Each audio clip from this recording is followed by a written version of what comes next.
What's up? What's up? What's up? This is Coach Stokes. Check out my next episode, which is going to be my international episode, all the way from Scotland, the dynamic duo of Callum and Lucas Boy. Check it out, all right?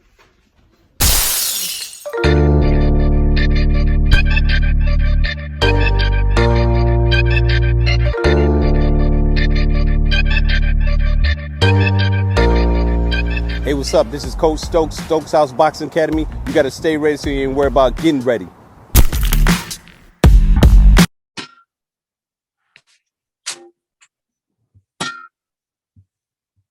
All right, all right. Okay. Yeah, we back. Man. Yeah, we back. Making it happen. I was just texting you. So I'll just pick off where I left off at. Callum, when did you realize that you wanted to put Lucas in the sport of boxing?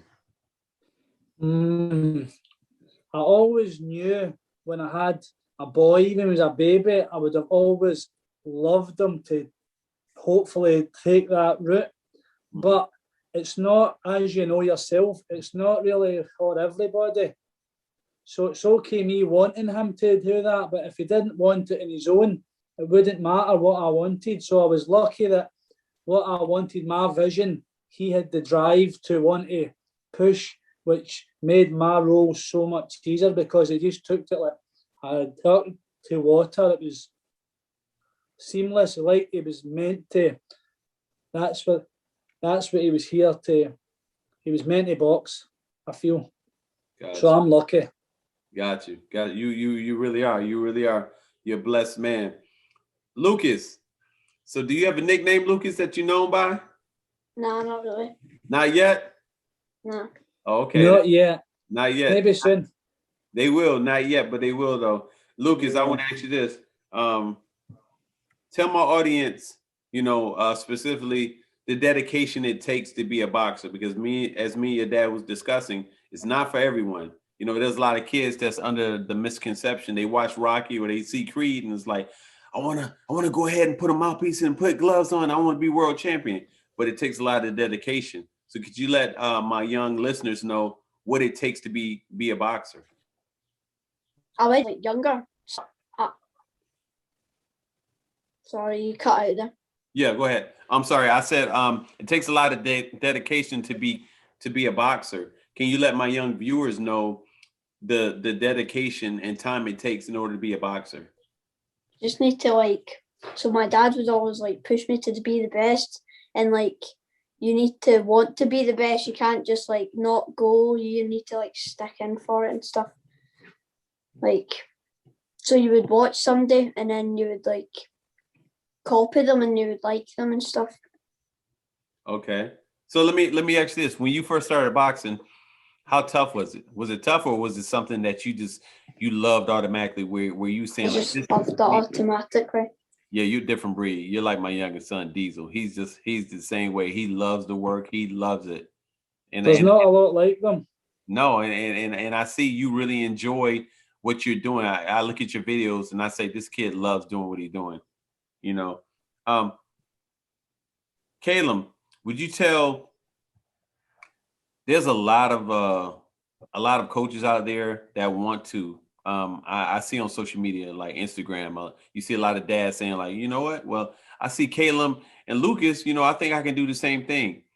Can you let them know how hard it is? I don't want to say hard, but the dedication it takes to be a coach, because a lot of people, I tell people all the time, when I box and you box yourself, boxing I love to get in there and fight. I love to box, but coaching is a whole nother animal. It's different. Can you let them know, what it takes to, if you want to go ahead and do this, what it's going to take?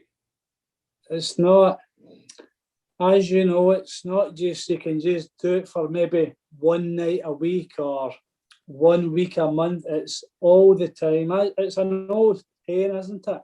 The more hours that you can put in, the better it is, whether it's anything in life. So this is the exact same, and it's not as if you can't just play at it, because as I say, it's the heart business. It's not playing anything. So you've got to be all in or not in.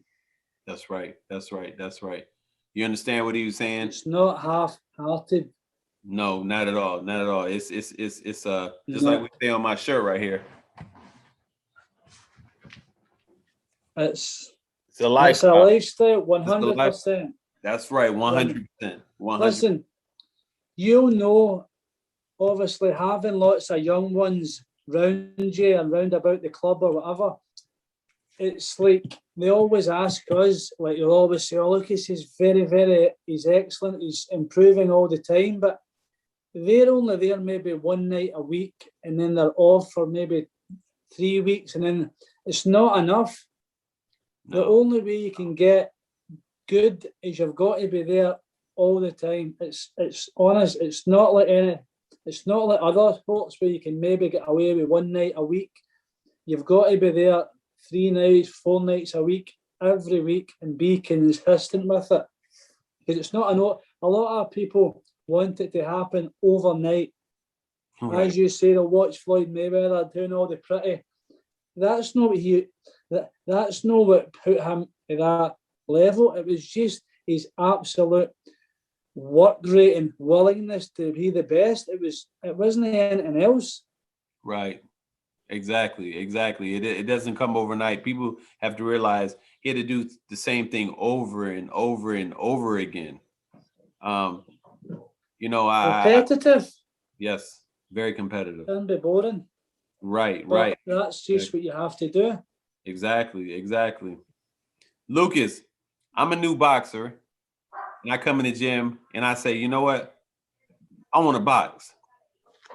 Please tell me your daily routine. What's the first thing you do when you wake up until you go to the gym? What do you do? I would wake up, shower, brush my teeth. No, shower, get ready, brush my teeth, breakfast, school, come back from school, and then just chill out, and then go to the gym, and then come back home and have dinner, and then go to sleep. Then repeat. Yep. And then repeat, huh? 5 nights a week, 4 minimum. But there is weeks he's there on a Friday night as well. Not every week, but there is weeks he's there Friday night too. So 5 nights, most, minimum 4. What does your food consist of, Lucas? What do you normally eat? I eat like shreddies with bananas in it in the morning, and then maybe for I would have something at school. I would maybe have like a ham sandwich or tuna sandwich with like a chocolate bar and a drink or something. Then for dinner, have like pizza, a pie, beans and sausages, or like something like that. See, he's lucky he's at an age where he can eat whatever he wants just now, I think. Because you know what it's like, they just burn it off. Yeah. It's a relevant what they eat at that age. I think once they get maybe older and have to start, then I think it's a bit harder, isn't it? But now we can eat whatever. Right. Enjoy it now, because when you get at me and your dad's age, exactly, dad bod. He's gonna be like, Dad, I don't remember being like this. And then me and your dad's we're gonna be older and wiser men, and he's gonna be able to tell you some things. That's right. Callum, is boxing the only sport that Lucas is competitive in? Does he have other sports he does? No, he plays. Yous would actually call it in America. What would they call it? Soccer. Okay. Yeah. But he plays at a really okay level at that as well. So I think he's just quite athletic. I think that's what they say. If you're all right at one, you're usually all right at a few sports. And I think he's like that. He seems to be quite football as well, but that's not his passion. That's just like a wee extra hobby, but it's not the same. It's different. So Lucas, this I got a 3-part question for you on this next one. You ready? Yeah. Okay. So this is what I want to ask you. Who is your favorite boxer when it comes to these 3 different divisions I'm going to ask you? Who is your favorite boxer when it comes to offense? Who's your favorite boxer when it comes to defense? And who is your favorite boxer when it comes to ring generalship, meaning like they're savvy, they're ring savvy, they're smartness. So offensively, who's your favorite fighter?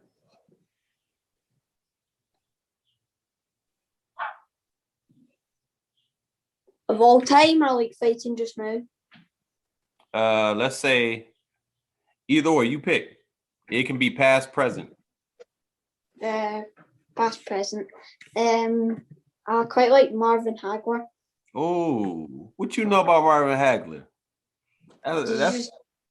That's really good. He knows the old ones too. Yeah. He was watching, what was he watching YouTube?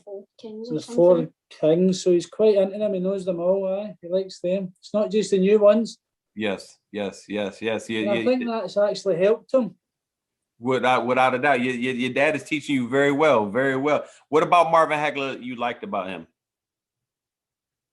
I just like it was like tough. It was like hard. It wasn't like soft or that. It was just so hard.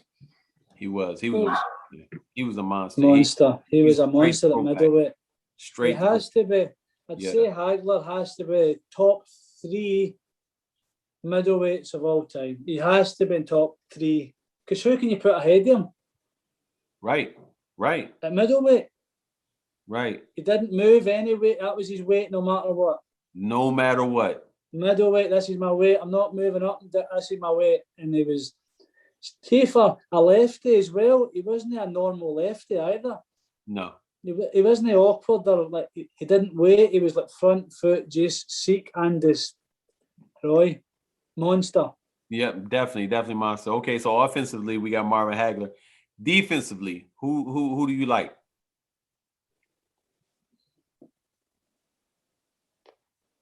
I would like to say Canelo Alvarez, but he's kind of like a mixture of like offense and defense. Okay. That's probably how he just he's the man and not. Yeah, because he's defensive, doesn't he get hit? Who else? Who did you think was when they take any? Mayweather. Mayweather has to be, doesn't it? Mayweather. Mayweather never took any, did he? No, yeah, he definitely was a defensive genius. And ring generalship, being smart in the ring. Who is your favorite? Somebody that's real savvy, real smart. What do you think? Probably Floyd Mayweather's very Mayweather smart. again. Mayweather's hard to beat. Canelo Alvarez, he's smart. He's smart now, but he wasn't always smart. Yeah. Alvarez, I think, the last few years, he's maybe learnt a lot from the Mayweather loss. Yes, he had. Yes. Your dad, you know exactly, because if you notice, after that Mayweather loss, his whole style changed. He waited more. He was front foot, yes, but he would wait more and like blocking. He never used it. He was always just offense. Now he's kind of has Lucas hit the nail on the head. It's like a mixture of both now. Yeah. But Dad, I want to ask you this, Dad. Who are some trainers that you admire or admire in the game when you were coming up? Who you taking from? There's been that many from over here and in America. So you'd have to say, I remember at Hurst, when Freddie Roach Hurst had Manny. Yeah. But I think he got a bad press at the end of Roach. But I feel Roach I liked, or the Kronk. How could you know Emmanuel Stewart? I mean, an absolute. But I think he was more like a teacher, wasn't he? He was like he was meant to just be the man. Like he was another level, I feel. Yeah, definitely. And of course, but I think with the Mayweathers, Roger and them, I just feel they just suited Mayweather in that, but they sometimes try to make everybody like that, which I always feel is not always the best to be. That's not how you should be to be a coach. You should try and have your own height, or not like everybody. They're not robots. They don't all do the same things the same. So you've got to try and even over here, Adam Booth, he had Hay and Groves. Okay, yeah. Yeah, he had them. So I mean, there's been that many. You could probably list a lot. That's the one thing about this sport. You have many teachers and then you have a lot of new guys that's coming in. So I mean, it's very competitive, very Of competitive. course it is. Lucas, any encouraging words for a beginner that's coming into the sport of boxing that you would tell them, to look out for? Any encouraging words, because it's gonna be tough, but they got to stick with it if they want to, get better. Yeah, you just need to like see if you come 1, 2 nights a week. It's not like enough. See if you just stick in at it and keep coming like every week, every day and stuff. Then you'll eventually become good, like really good. So stay. So you gotta tough it out. You gotta stay by it regardless. Yeah, I would say that's probably quite a good show, isn't it? They've So, got to put in the work. right, you got to put in the work. Got to put in work, definitely. Caleb, any Yeah. any words for any coaches, any brand new coaches that's coming into the sport? Yeah, 100%. I just feel maybe now, maybe a lot of people through Instagram, Facebook, all this, I think maybe a lot of people are maybe trying too hard to try and it's making it harder than what it has to be. Mm-hmm. Routines for this and this 100 miles an hour. It's like sometimes it's so much better to learn the basics really well and then add to it. But I just feel sometimes it's all about, again, maybe watching Mayweather and thinking that's what you do, but there's levels. So you've got to start here, keep it nice and easy. It's all about want balance, not to, and then eventually they'll reach a level. It's not like you're not a way up here. You've got to start and then eventually work your way up. Well, you know what? I totally agree, because you get so many kids and so many coaches. For example, like you said, if I'm a new coach, I cannot, and I'm teaching my son, I cannot judge my son's page 5 to your son's page 15, because they're two totally different fighters, without a doubt. Correct. And I think a lot of coaches do that, and you get a lot of kids where it's like, you know what, I want to learn this Mayweather routine. Me personally, I don't do the Mayweather thing with my son, because me, that's just cardio. That's just a workout, But it's things, doing the same thing over and over and over and over again, and you have to show them different ways of doing it, so they don't. We know you can get bored in this sport, so you got to mix it up. That's right. So with that being said, what I want to do is definitely is right now on air is try to make it a pact where when this whole thing is over with, Lucas, I can bring my sons over there and they'll be able to train with you guys at your gym. I want them to come international, and I want them to meet you guys, because I always told my wife one of the best places I've ever been to. It's not Scotland, but I've been to Ireland. And when I went to Ireland, I was there for 2 weeks on the international junior Olympic team, and we went over there and we fought. We was in Dublin, Belfast, Omagh, Armagh. I love it. So now I want to come to Scotland. So with that being said, can Team Stokes come over there and meet you guys, the boys? 1 million %. You would love it. Definitely. We can maybe then come over to use as well. Please, definitely, without a doubt. Area. Yes. As I said, last year, I think the whole world was on hold. So hopefully maybe next year we get a bit of luck and we can all start planning stuff and we can start pushing them on to the next level again. Definitely. We definitely will make that happen. Before we get off Coach Callum and Lucas, can you please let everybody know your social media outlets, if they want to follow you guys, if they want to get in contact with you, if they want to get an autograph from you, Lucas, anything, how do they get in contact with you? So Instagram. Instagram, probably Lucas Boyd Boxer. That's it. That's all we're on. We're only on Insta. That's it. So Lucas Hoyd Boxer, and hopefully we can maybe hire a few other young ones, or like me, father and son, that there's an avenue if they want. They just have to be willing to put in the hours. Definitely. Fellas, I really appreciate your time. Thank you so much. All the way from California, we giving you love. Like I said Amazing. before, this is Coach Stokes. This is our international episode with Callum and Lucas Boyd. And we out. Talk to you. Hey, what's up? This is Coach Stokes, Stokes House Boxing Academy. You got to stay ready so you ain't worry about getting ready.